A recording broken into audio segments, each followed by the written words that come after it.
Here today we've got the KWA Ronin. So this rifle, in its sleek black look, has actually got a nice decent amount of weight to it, so it's full metal body. And because of the size of this thing, it makes it good for your CQB, but perfect for your outdoor environments as well. Some of the features on this make it very comparable to the AR series rifles. However, you might notice it's also got a banana-shaped magazine, so it's got a similar look to your AK style rifles as well. And of course, it's got your SMG style, your MP5 style here, so it's very compact. So what do we get with the Ronin in the box then? So we get the Ronin gun itself. We've got a nice unique style banana magazine, which is 120 round capacity. And in the manual, you've got some M-LOK to Picatinny attachments and a long rod here, which allows you to adjust the FPS on these guns. So let's run through some of the features of the Ronin then. All the way along the top of this, we've got your standard Picatinny rail for your sights and attachments. And at the front handguard of this, on both sides and underneath, you've got your standard M-LOK rail. And as you can see, the M-LOK design looks really sleek and obviously takes away some of the weight to make it a bit more lightweight and durable. So at the top of this rifle, along the rail, at the front and the back, you've got some foldable sights,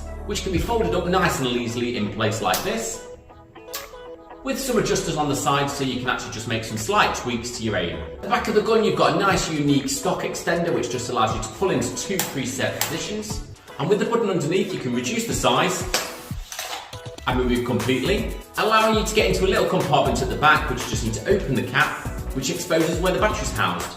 And this just takes your standard LiPo batteries. And another cool feature for this gun, it's got some ambidextrous controls. So to remove the magazine, you've got a button on the right and the left, which you just press in to release. And another unique feature about the magazine release is, if you're familiar with the AK series, you've got a little lever behind the magazine itself, which you just push in to remove as well. As well as those features, you've got your selector switch on both the right and the left hand side, which goes from your safe to your semi to your full auto. To load the magazine then. Before loading, you might notice there's a little lip at the top of the actual magazine itself. This just makes sure every last BB is fed into the gun.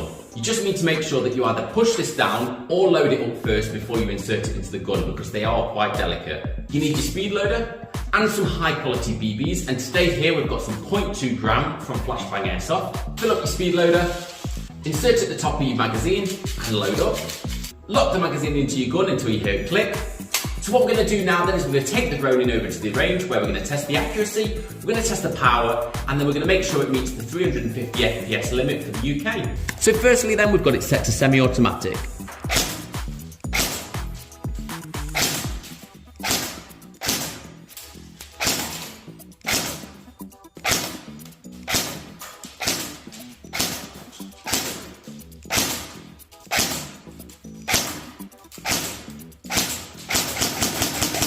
And now we're going to switch to full auto.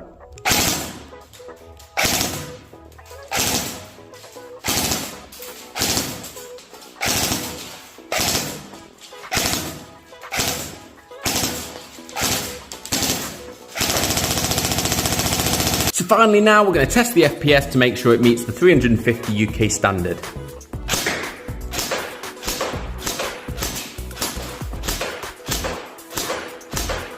So as you can see, it easily meets the maximum requirement for the UK.